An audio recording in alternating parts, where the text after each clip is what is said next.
Gordon and Christian Braun returned today, but is there still trouble brewing in the Mile High City? The Nuggets have dropped a lot of games over the course of a very short amount of time, and the playoffs or the standings are getting a little bit crunched. Very curious to see what my colleague Matt Moore has to say about the Nuggets. We're going to do No Jinx here on Locked On Nuggets.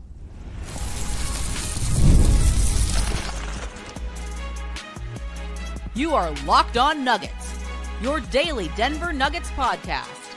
Part of the Locked On Podcast Network, your team every day.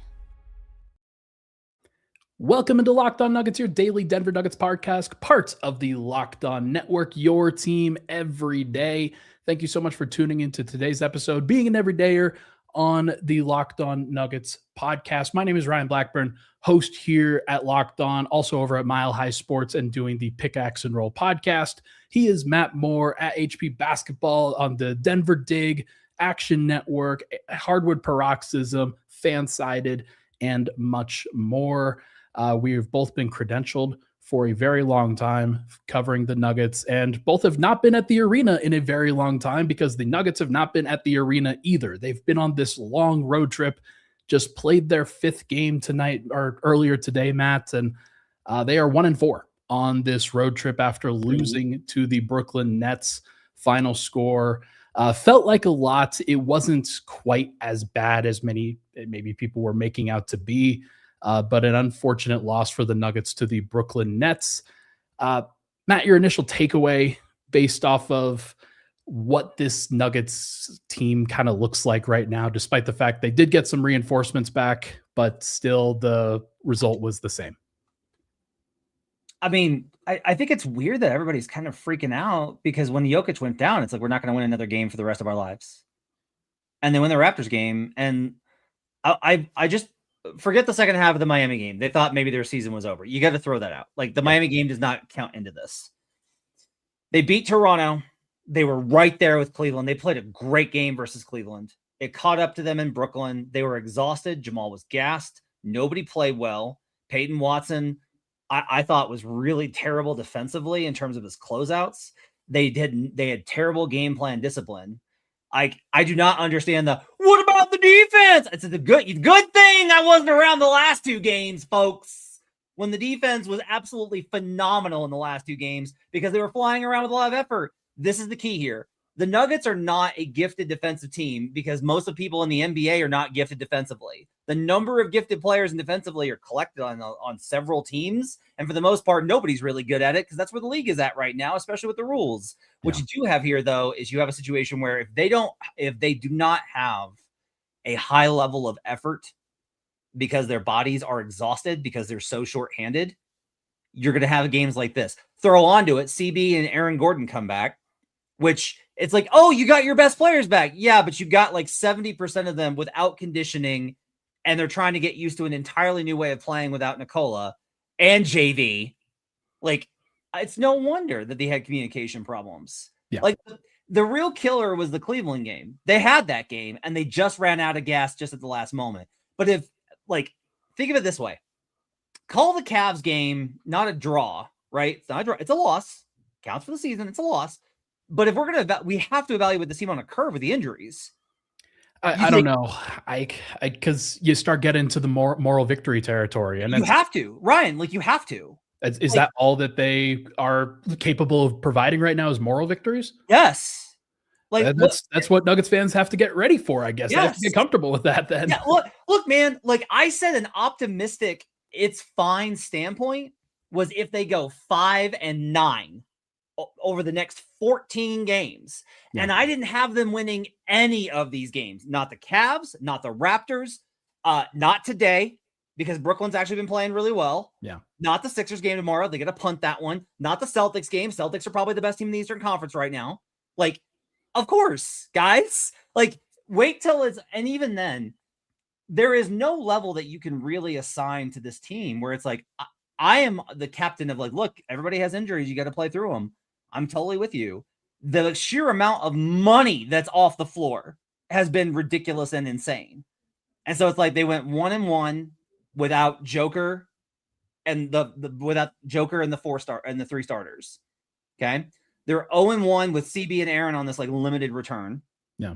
But like they will get better. They had a bad game today. They get to have a bad game. They might have lost this one with Joker.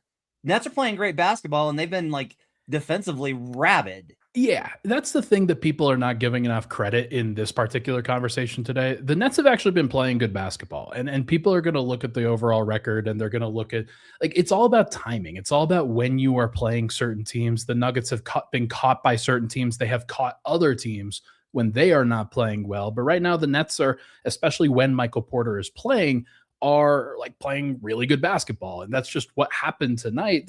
Or earlier today, they shot incredibly well. There was like, and they also shot 7 free throws that just looked just overwhelming. I don't know why today is like this tipping point. Yeah. Like, look, the Nets have been playing pretty great basketball. This is not a game the Nuggets should win with their injury situation. It is not.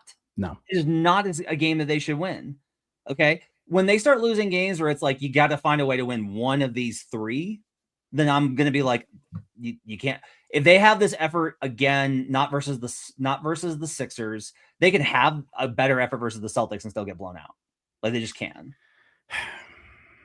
I mean, in theory, they should be able to guard Jaylen Brown reasonably, but like Jalen's just making a whole bunch of crazy shots right now. So who knows? I know we're putting the cart before the horse a little bit, because like you kind of have to look ahead and think, okay, when is the next win even going to come? And that's kind of where the Defcon rating is that we're going to talk about in the second segment. But I can understand why Nuggets fans are feeling the pressure. I certainly can. You don't want to lose as many games as you have. And especially when you give up the tough ones, when you give up the very close ones like they did in Cleveland, these ones then feel all the more like inevitable, to the point where like, okay, you're just hapless at that point. There was nothing that Denver could really do to keep themselves attached, and that's a very stressful thing for Nuggets fans. Yeah, I just think that it's like here's what I really don't understand is why we're so caught up in the moment. And like we did this last year a little bit, where it's like every single game, right? And it's just like, look, guys, try and have some sense of like how you're going to feel in a month. Okay. When we get to February 5th, which I think Joker's getting, like, you have to admit everything's pointing towards Joker coming back early. Like, you see all these reports, you see all this stuff. Certainly feels like he's going to be back in 2 weeks. Yeah. Yeah. If they get back, if they get everybody back, AG, by the way, who was a +1 today, if they get AG back up to 30 plus minutes, CB starts to settle in. He's not going to play like the CB stuff is out of control too, where it's just like, we gotta calm down like a little bit. You guys need to see like a big picture view. The Nuggets are going to be fine. It's going to be fine. Like a worst case scenario, is that the Rockets and Spurs don't take any dip whatsoever. They maintain their pace or surge, and the Lakers surge and the Warriors surge, right? Or the Suns, frankly. Or the Suns, and then Denver's 6th. Yeah. Okay? Denver's 6th. Yeah, they just can't fall into the play-in. Like that's really where we're at. Is that does it matter? I personally think it does. Why? I'd rather, like, if you're Denver, well, okay, the 2 seed versus the 3 seed that you're playing, if you win that first game, but like hypothetically, you go into the first round series against the Oklahoma City Thunder because you lost the first play-in game, and you're like, okay, well, now you're fighting for your life, and like immediately at that point, that's not sure, but you were going to be fighting for your life anyway. Do you like? I'm not saying that they want that. They shouldn't want that. You should try and put up OKC as long as possible. Yeah. But like that is the worst. You're talking about a worst case scenario, and then a worst case scenario of losing a home game as the 7 seed. Yeah, I'm not trying to be the pessimist here. What I'm trying to articulate, I guess, is how Nuggets fans are feeling in the moment based off of the spiral. I get it going on right now, but it's just like, look, of course you're losing these games. Yeah. Okay. You should be ecstatic. You got the Raptors win and be like, man, they really competed in that Cavs game. Yeah, they had a bad game. They had a bad game versus the Nets. That's it. Great game versus the matinee game. Like bad game versus the Raptors, or great game versus the Raptors, great game versus the Cavs, bad game versus the Nets, 1 and 2. Them's the breaks. Yeah. And they will get better, and and when they are fully healthy, you're going to be like, oh yeah, this team is awesome and amazing. It's absolutely incredible. 100%. Like it's it feels like they've tied both arms behind their back at this point, and once you get access to all appendages, you'll be okay. What game are we supposed to win? You need to beat the Hornets. You need to beat the Wizards, especially the ones at home. Like I'm telling you, like I have a post up on Denver Dig, and for our everydayers, it's in the Supercast. Go sign up at supercast.lockedonnuggets or lockedonnuggets.supercast.com, and you can read. I went game by game the whole way through to be like, these are your probabilities. This is what you should expect to do. You should not have expected them to win the Raptors game. There are games on the schedule that they will be more expected to win, and they may not win those, but they may also pull off another win and be like, oh my God, they beat that team. Insanely good content, by the way. Like that's some really good stuff for the everydayers, and I don't want to undersell that at all. That is the good stuff right there. Okay, let's take a break. When we come back, we are going to discuss Aaron Gordon's return, Christian Braun's return. I want to talk about where those guys are at and some of the feelings the Nuggets fans have with those guys, as well as the Nuggets Defcon rating. We'll be right back here on Locked On Nuggets.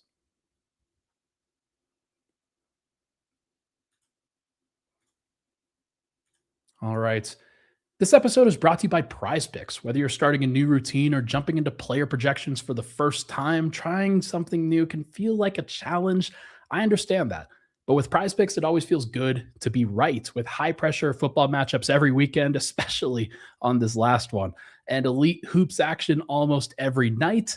The action never slows down, and PrizePicks lets you stay in control. PrizePicks is the daily fantasy app that makes watching sports even more exciting by letting you build your lineups based on player projections. No drafts, no waiting. Just pick more or less and play your way. Getting started on PrizePicks is super quick. It's super simple. The app is very easy to navigate. It's made watching games more engaging, especially when following individual player performances. Download the PrizePicks app today and use code LOCKEDONNBA to get $50 in lineups after you play your first $5 lineup. That's code LOCKEDONNBA to get $50 in lineups after your first $5 lineup. PrizePicks. It's good to be right. We'll be right back on Locked On Nuggets. All right, we are back. Locked On Nuggets. Thank you so much, everybody, for tuning into the show. Hit that like button, hit that subscribe button. We'd really, really appreciate it. As we mentioned, make sure to check out Everydayer Club. There will be more content up there this week. Very excited. And if you want ad-free episodes, that is the place to go. Okay, let's talk now, Matt, about Aaron Gordon, Christian Braun. Obviously, Christian Braun started. Aaron Gordon came off of the bench. Are you surprised by that particular decision? Was there anything that you took away from that particular lineup choice? I think it's more about Aaron. And so it's about, if you're only going to notice that his minutes were lower, right? So like, if you're only going to play him those minutes, you want to be able to make sure that it's more easily broken up. And that I think is like the key here, is it's to make sure that he doesn't go over the minutes limit. And it's to keep his stints probably a little bit shorter versus being like, hey, we're going to play you 5 minutes to start the first quarter and then 5 minutes to end the second. Like, I wouldn't be surprised if he returns in the next game to starter. But I wasn't necessarily surprised that they did that. I think that, like, what I'm really going to be interested to see is like what happens when Aaron's back in the starting unit and Spencer goes to the bench, but he doesn't have JV or Nikola. What do those minutes with like Spencer and Duran look like? Like, that's actually genuinely going to be pretty interesting, because those are two guys I think make a lot of hustle plays. Yeah.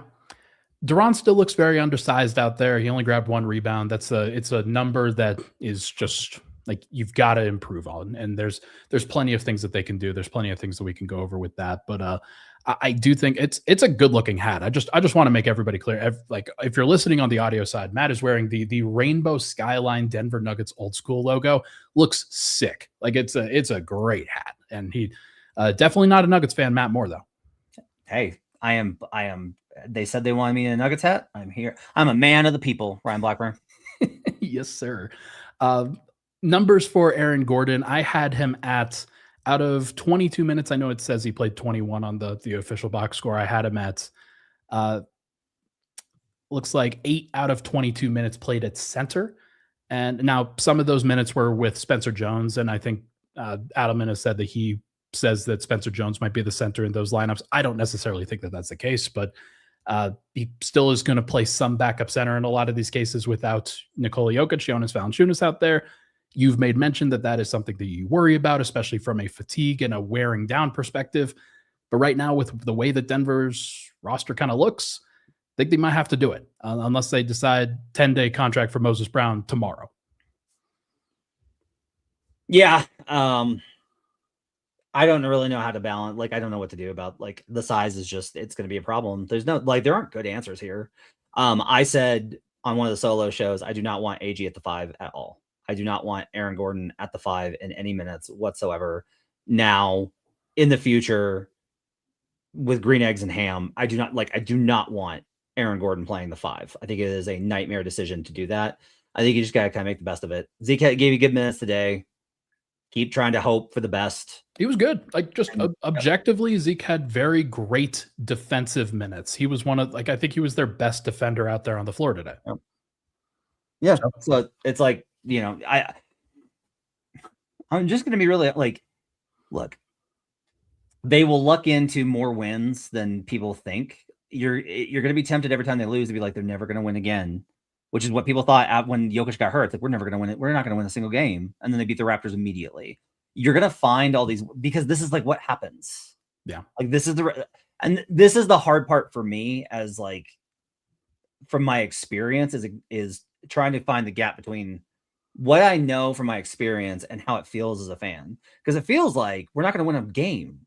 Like, we can't do anything. We have no size. We can't rebound. The Nets killed us, even though the Nets had been the best defense in the league over the last 2 months of the season and are playing great basketball and have a bunch of good signature wins. Like, the Nets are good. Yeah. Right now. This is why the whole thing is always, when we freak out about the schedule, Ryan, it's always like, it doesn't matter.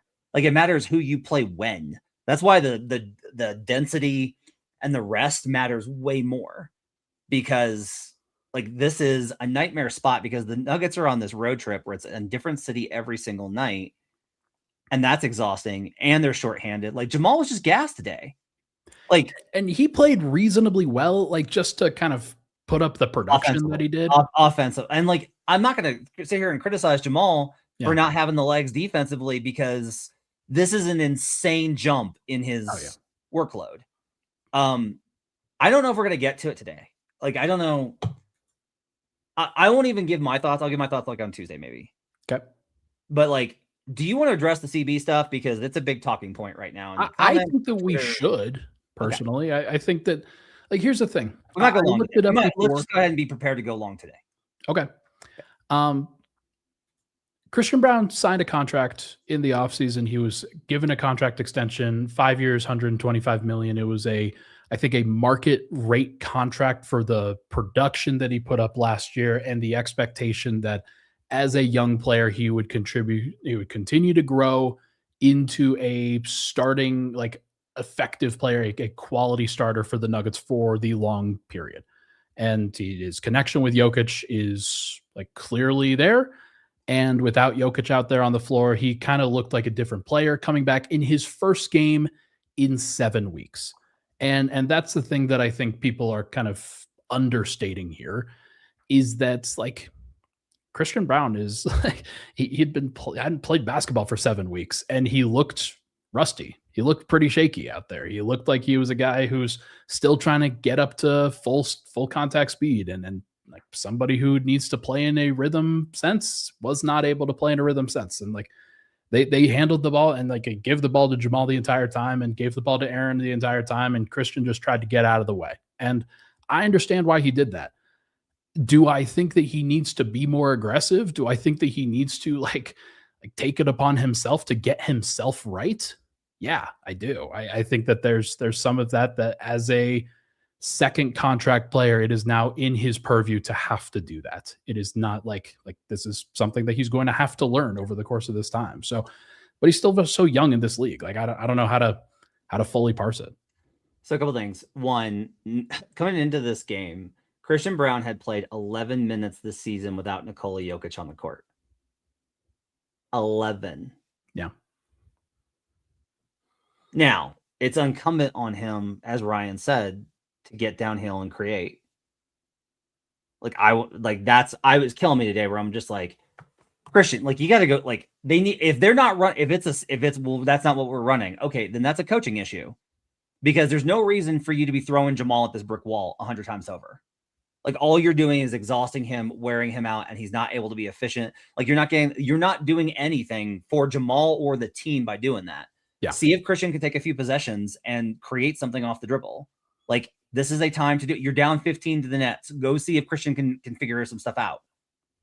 But the other thing that's killing me right now is, like, guys, they did not sign Christian Braun to a 5-year extension for this game. For Christian Braun in a game in Brooklyn in his first game back from injury. You sign him over the long term. Now, that can wind up being a terrible decision, because you don't sign Zeke Naji for 1 game, and then it turns into 2, and then it turns into 10, and then it turns into 20, and then it's 4 years. But we all know that Christian Braun is way better than that. Like, Christian's been a pivotal part of this team winning a championship. He's been a pivotal part of this team winning 50+ games 2+ years in a row. Like, Christian's going to have better months and worse months. The idea that it's like this, all he is what this is right now, is insane. And if his production and efficiency is only tied to Nikola Jokic, that's still fine, because most of the time you're going to have Nikola Jokic. Like, it doesn't matter. Like, you're never going to want Christian Braun freelancing and playing ISO basketball if Nikola Jokic is on the court. Yeah. You would lose your minds. Jokic would lose his mind. Adelman would lose his mind. Now, this is part of the, this is part of the thing with Michael Porter Jr. and Jamal Murray, and like Jamal a little bit less, but like some of the non-Jokic minute stuff with Jamal has always been a bugaboo for Denver. Like, Denver as a team has been very dependent on Jokic over the course of this time, and like, that's the way that they've designed the team. It's the way that they won the championship. It's the, like, they have bought into that idea, and like, I can understand why people get frustrated if Jokic is not there, that Denver can't really do much of anything.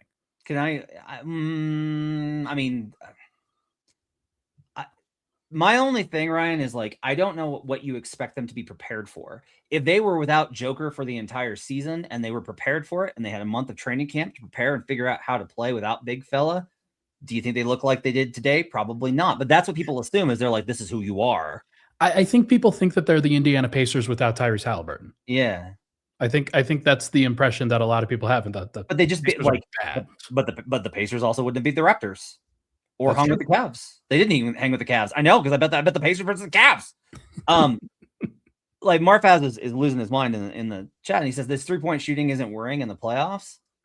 Well, of course, my guy, they have a 127 offensive rating with him on the court, and I'm going to bet it was pretty freaking great in the playoffs last year. Like, my thing with the offense is legitimately, you're going to have to show me a team that actually drags them down into the mud, and that you can identify with this player on the court, they had a sub-average offensive rating. Otherwise, I'm not going to worry about it, because I know what Nikola Jokic is capable of, and you should too. It seems perfectly reasonable to assume that, like, over the course of the entire season, that Christian Braun will figure things out. I think everybody thinks that he's not going to. I think there's a lot of people that have seen what Peyton Watson has done kind of differently, and is getting a little bit of FOMO about the contract situations. By the way, that's going to be a bugaboo in a month. There's going to be some very interesting conversations had about Peyton Watson and the trade deadline over the course of the next month. I think it's inevitable based off of Denver's financial situation and where Denver's at and what they think they can buy into over the course of a championship run. So we're gonna cross that bridge when we come to it. But for now, why don't we take another break? When we come back, we're going to do Defcon rating for the Nuggets. I'll ask Matt about something that he put out earlier today, and then we will talk about tomorrow's game against the Philadelphia 76ers. We'll be back here on Locked On Nuggets. All right. Let's talk about Quo.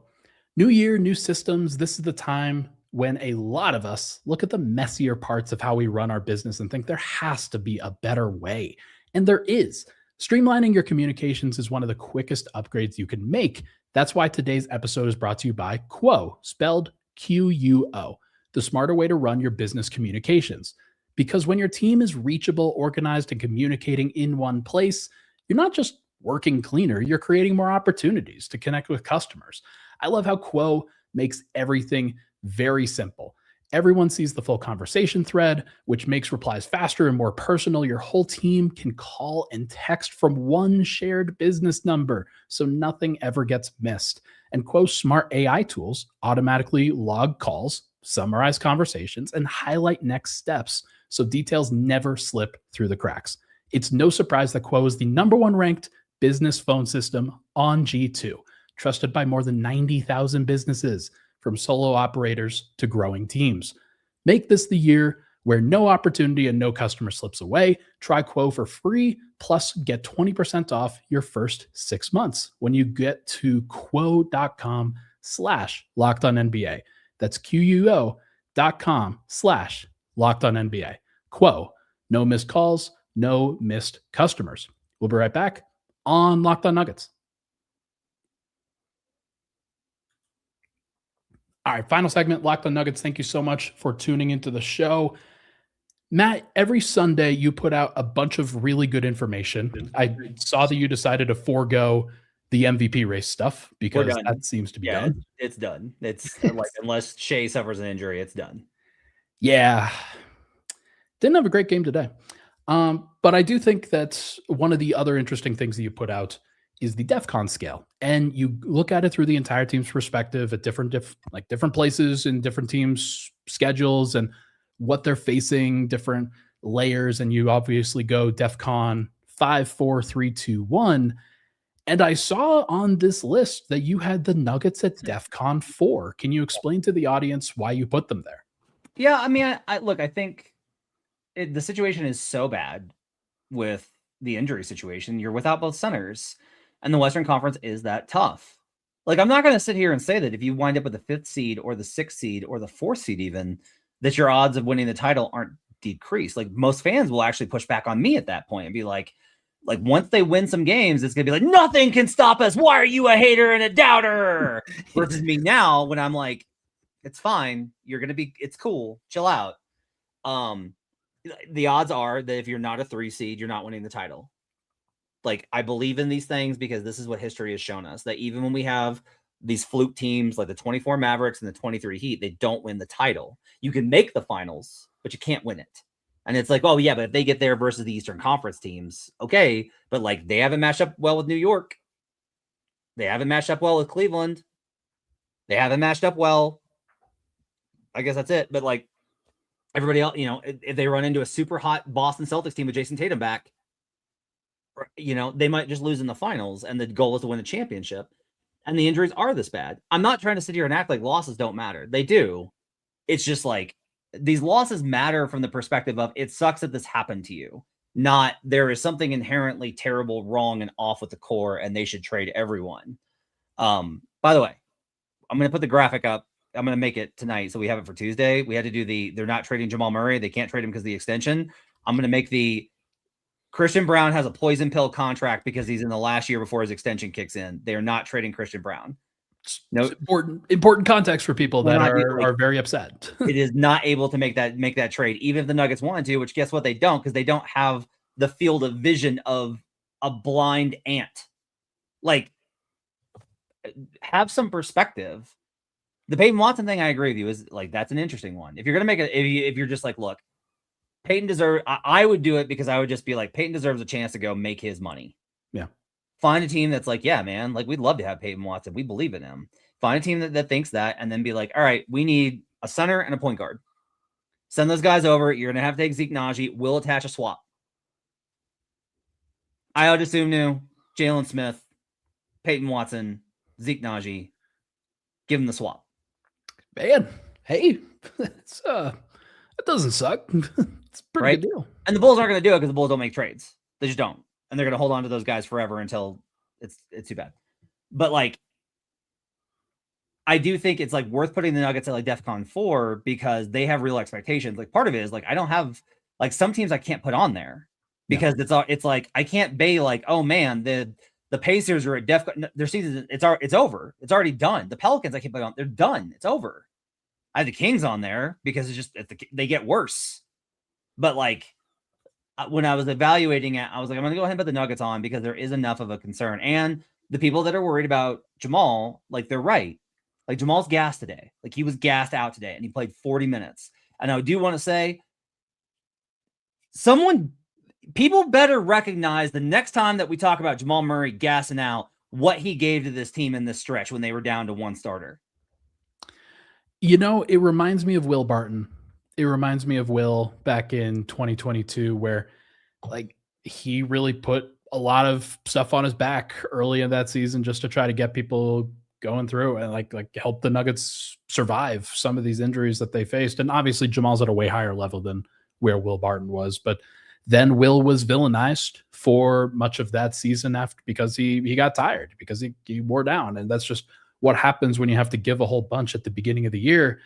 But like, Matt, the teams that win a championship, their guys need to be healthy and playing at peak operation for April, May, and June, or at least that's the theory of the practice, right? Like, don't they need to get through like these playoff matchups and not wear down before that? But like, I guess there is another side of this, which is like, look, if you don't put yourself in a position to at least make it, because every game matters. Like, this is why you should push, because if you like, let's say they pulled off the comeback today and you snuck out a win because like they got it down to single digits, I think at one point, right? You pull off like a miracle win and you do go ahead and get this game. Okay. That could be the difference at the end of the season between the 4 and the 5 and get you one more home game. And maybe that series goes shorter instead of longer. And now it's a 5-game series or a 6-game series instead of 7. And it's like all of this stuff is cumulative. Now, like Jamal can't play tomorrow. Yeah, he's played basically like out of the 35 games that the Nuggets have played so far, he's played 34, and he is up close to 36 minutes per game now. So like he can't, like he played 40 days, like can't. CB can't play, AG can't play. They're both coming back from injury. Can't play them on the back-to-back, especially AG with a soft tissue injury. Can't do it. Okay. Yeah. So they're out. Jamal's out. It is Jalen and Duran. That's it. And like Embiid's going to score 60 and he's going to flex on everybody. And that's what's going to happen. That's why like the defensive effort today was disappointing, as much as I'm like defensive, quote unquote, about it, because of how well they defended in the previous 2 games. But it was so bad today that you didn't give yourself a chance to win. If you had won today, then you could be like, all right, screw it. Now we're resting everybody. You can go beat up on Tyson Hunter all you want. Fine. But like Tyson Hunter, but yeah, Hunter Tyson. But like but now it's like it's gonna be, oh, the Nuggets are, they won their Raptors game, but now they're 0-3 since it happened, and people will count the Heat loss even though they shouldn't. So like it's gonna get bad. I don't disagree. It's gonna get bad. Then they walk into Boston, but you can't play Jamal on this. He's gonna try. I bet Jamal's gonna try. I bet Jamal's in there being like, I can go. I'm all right. No, I feel good. But like he was gassed today. Like I'm telling you, right? Like, yeah, I feel all right. I'm telling you, on the plane, he's like, yeah, man, we'll see. Like maybe I'll like I might feel okay tomorrow. Wake up, be like, you know what? I want to play against Tyrese. I want to go against Tyrese. Let's see what happens. And he'll play pretty hard, and Tyrese will probably score 30 points on 20 shots, and Embiid will score 50 points on 12 shots and get to the line 38 times. And it's going to be very frustrating. But like, yeah, Denver's in a tough spot, and objectively, this is a really difficult place in their schedule where they just have to get through it. Looking at the rest of the schedule for this week, obviously tomorrow they've got at Philly, then they are on the road at Boston to wrap up their 7-game road trip. Then they come back home for 2 home games. It's Atlanta and Milwaukee. Matt, I don't think we're going to get Jokic versus Giannis. It's kind of sad. No, we're not getting Jokic versus Jonas. We're definitely not getting Jokic versus Jonas. Even I am not optimistic about that. But what I will say is, okay, so let's see. When do they play Boston? What's the date? January 7th. Okay. Yeah, I have them, just to put this in perspective, I have Boston at an 87% chance to win that game. With AG and CB back, I have if they were to play full minutes, I would have them at 87% to win that game. And they won't play full minutes. Yeah, and they won't play full minutes. The next game is then they're the game versus Atlanta on Friday as they're finally home. I only have Denver 34% to win that game because Atlanta, and like I don't like Atlanta much in my numbers. But also, like, this is the thing, long, like first home game after a long road trip is also very difficult. You know, the data is really mixed on it. It's like, this is like an old wives' tale. It's not that it's good. It's just like not prohibitively bad. It's like, oh yeah, it's not as good as you would expect a home team to be, but it's not like, oh God, they're all terrible and they lose this game all the time. It's just the excuse that people give if they do. Yeah, it's very much a post ergo thing. Yeah. But also if Trae Young plays, I like the Nuggets' chances in that game. Might as well. And then is it Bucks after that or is it Bucks before? Bucks after that on that Sunday. So that's the 11th. Yeah. Yeah. And then I've got the Nuggets at 30% in that game. Like this is but here's the thing is like, okay, but they have an average of like 30% chance to win these games. So 1 out of 3 times they're going to win one of them. Okay. So if you go like in these next 4, if you go 1-3, that's probably par. I don't know if we can really say that it's like a failure for them if they can't win without a single center. Like what team in the league would you be like, you are not going to have, I think the wings are all interchangeable. Yeah. So it's different. But if it's like, we have no point guards or you have no centers, and I still expect this team to win. Toronto. Just kidding. No, I think that it's 3 teams. It's like you mentioned it earlier. It's like Charlotte and like who else? Ruben's like, when is the next Nuggets win? Right. They're not going to win the next 2. They will lose Philly. But here's and the Boston. thing. Look, if they go in, I'm not going to be stunned if they beat Boston. This is how the NBA. But Matt, it's not going to happen. Like it's just no. But Ryan, how many times do we see this happen though? Like, okay, Chicago on a back-to-back in altitude versus the Denver Nuggets. You would have been like, oh, they're not winning that game. No, in theory, that's the Philly game. So you must have them cooking. Look, all I'm trying to say is that these things, it's better to think about these things from a probabilistic standpoint. Is that these percentages are not, they have a less than 10% chance to win any of these games. Yeah. Right? Like, got it. That's kind of my point here is I'm trying to illustrate, if you think about it probabilistically, it helps ease the pain when it's like, how could you not win that game? Right now, I had them at 47.7. No, I had them favored today based off of full season numbers. I had them favored. Right. And it's like, oh, well, that's obviously wrong, Matt. Okay. Well, if I did it for last 2 weeks, I definitely would not. Oh, and that's actually with AG and CB full minutes. But like things swung their way. They shot 45% from 3. They got a great game. They had I didn't think Mike was especially great, but like a good game from Mike.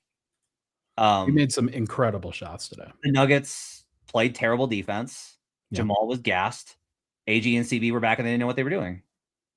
Like my bigger point here is it's not going to be one of these situations where it's like it goes exactly chalk. Oh, they should beat the Wizards, so they beat the Wizards. They should lose to the Celtics, so they lost to the Celtics. No, I think this is an individual game thing every single time. You just have to find a way to try to snag one. And if you can do it multiple times over the course of the next couple of weeks, you feel pretty good about it. But it's like you said, probabilistic, not super high probability as a result of the situation that they're in. Like if we go game by game, the odds are that they're going to lose every game until Joker gets back. He's worth like 8 points to the team. Like it's a lot of points. He's worth 8 points in margin. It's insane. Yeah. Like that's ridiculous. Yeah. Like 6 is a lot. 8's absurd.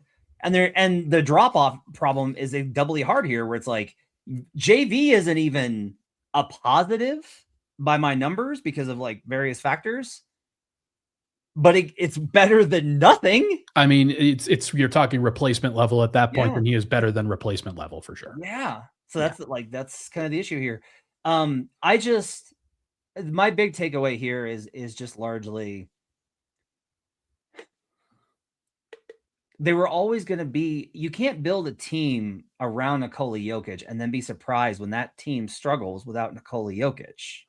I don't think anybody's surprised. Like, that's the thing. It's certainly disappointed. I think everybody's like, one of the tenets of this Nuggets group for a long time has been, okay, maybe not necessarily going to win every game that they should win, but they do win some games that they shouldn't. And the Toronto game was a good example of that. And I think a lot of Nuggets fans are hoping for a little bit of a run, a little bit of an opportunity. When you have an opportunity, you take it. You don't lose in the clutch like they have lost on several occasions. And so I don't know. It's tough. Like, this is just a very tough place for Denver to be. And I don't think that this is a reflection of their playoff chances or their championship potential.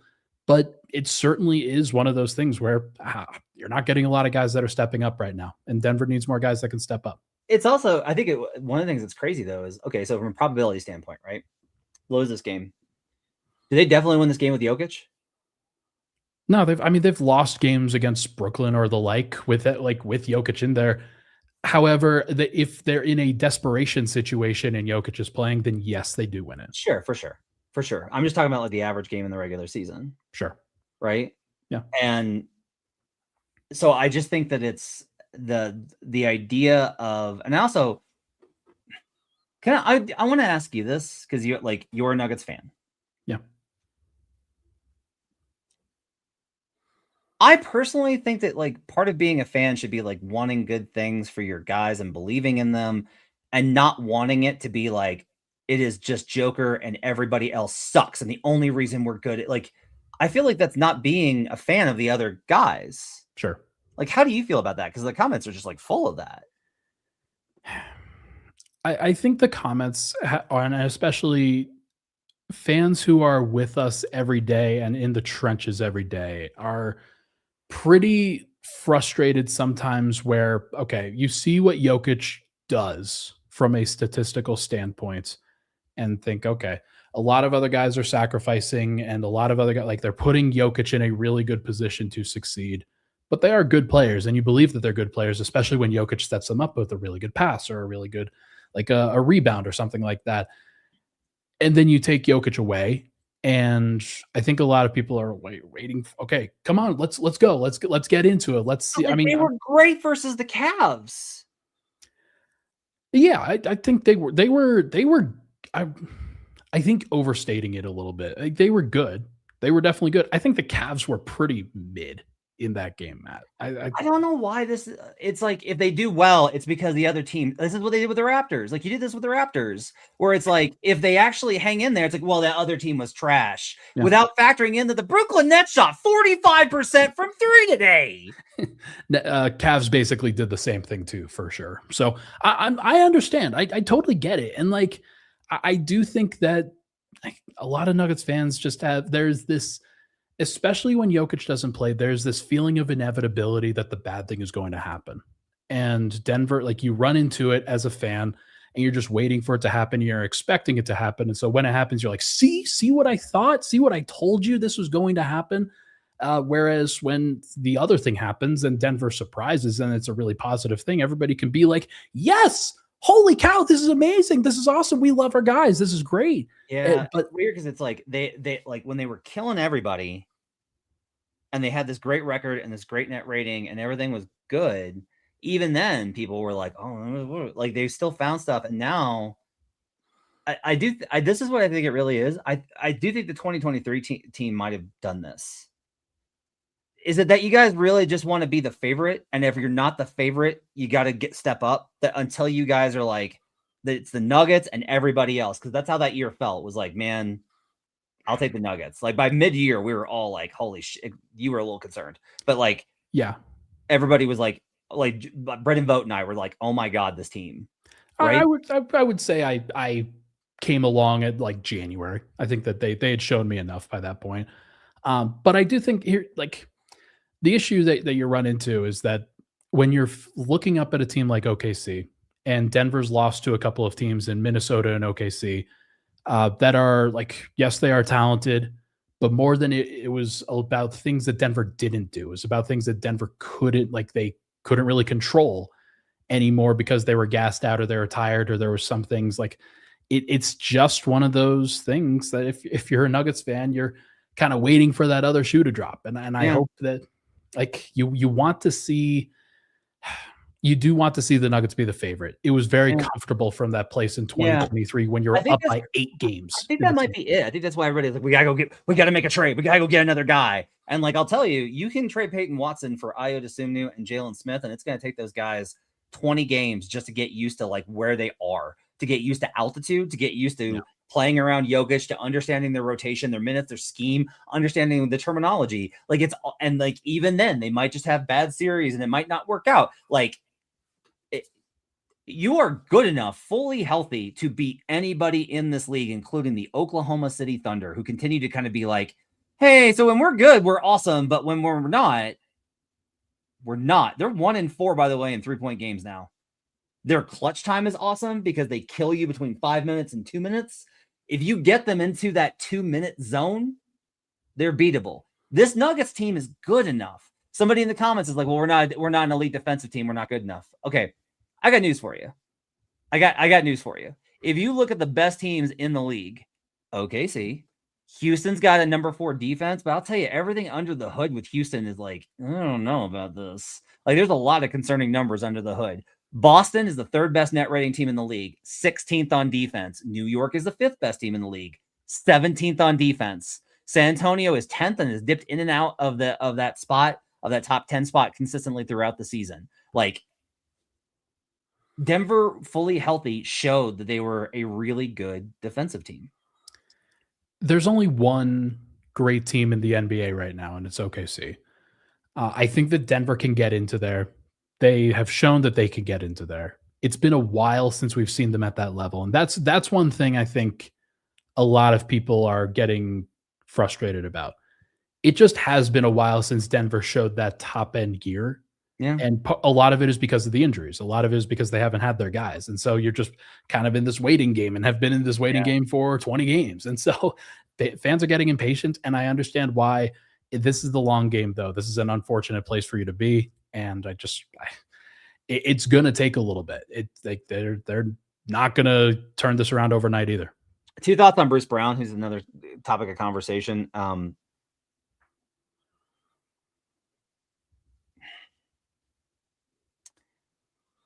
It is not guaranteed that this is going to work like 2023. That's like the idea is, hey, Bruce wasn't really good in the 2023 regular season either. Like in January, we were all kind of like, you know what hasn't been good? It's like Bruce Brown.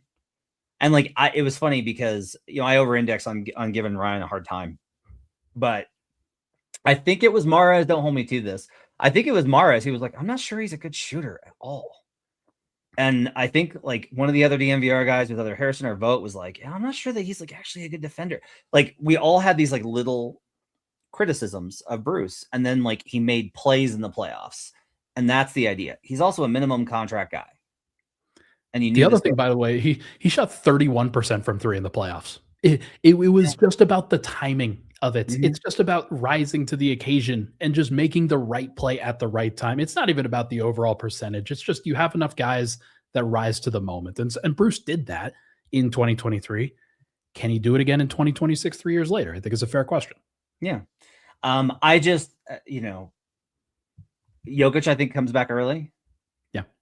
He gets back. As long as he gets back before February, that's all that matters. That to me is like, if they do not have him, they are screwed because they will lose every single one of those games in February. It is a nightmare. It is a juggernaut schedule to start February. Yeah.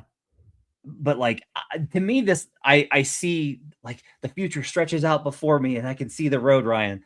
They're going to struggle. They're going to win a few games that people think that like the people that are in here being like, they're not going to win a single game without Joker. They're going to win some random games, but they're also going to look like crap because when they don't, a lot of this is like when they don't give max effort because of they're exhausted or they just don't have it. This is what happens. They are not talented enough to not give 110%, and they're not going to be able to give 110% on a January road trip with no centers. Sure.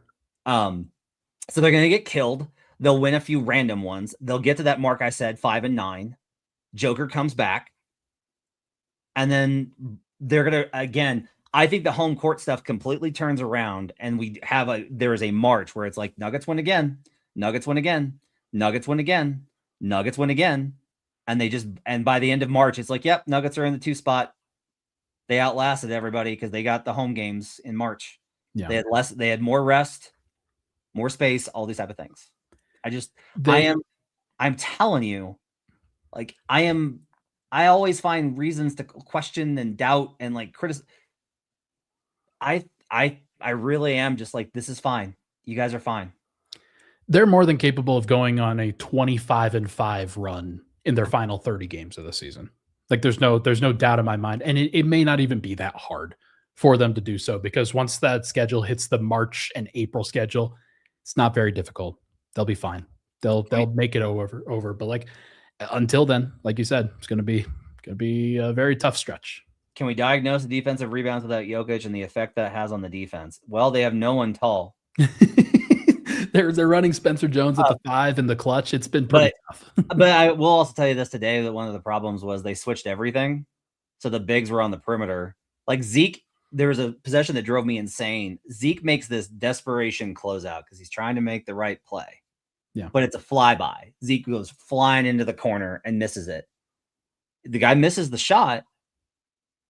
He's your only guy over 6'5" on the floor. Yeah. So it's an offensive rebound putback. Like Tim Hardaway is trying to box out Day'Ron Sharp after playing 33rd minutes. Yeah. Like they're just in a pretty tough place. And like, that's how the only reason why they were going to add somebody. And like, look, there's been a lot of these conversations about the 10 days. I don't know. Like Bennett Durando says he doesn't think they're going to sign a 10-day, and I'm not surprised. But I don't know if the tax ducking thing is legit or not. There's a lot of reasons to talk for both sides of that conversation to be kind of, I don't know. Yeah. But what I will say is, like, if you were going to do it, the only reason to do it is like, yeah, you don't know our terminology and you don't know what you're doing and you have no idea and you're out of shape and you haven't played this many minutes, but also, can you grab a rebound? That's it. That's it. The other thing is, like, what advantage does David Adelman have in saying, oh yeah, we're going to sign somebody to a 10-day? Like, right. There's nothing in that locker room that'll help him if he says that. So I'm just going to put it out there. You're going to get the news about Moses Brown in 2 days. Okay. Anything else? Oh, I have like 100 more things, but we're way over on time. We're at 53 minutes. So we'll go ahead. Why don't we chat a little bit more tomorrow about it? Because there's plenty of stuff. We're not going to talk about the game for that long. That's for sure. Yeah. Not going to talk about the game for that long tomorrow. Oh, good. Everybody, that is going to do it for this episode of Locked On Nuggets. Thank you so much for tuning into the show. We went long. Hope you guys enjoyed the extra episode length. Really appreciate the love and support on the podcast. As always, hit that like button, hit that subscribe button on the way out. We'll talk to you guys very soon.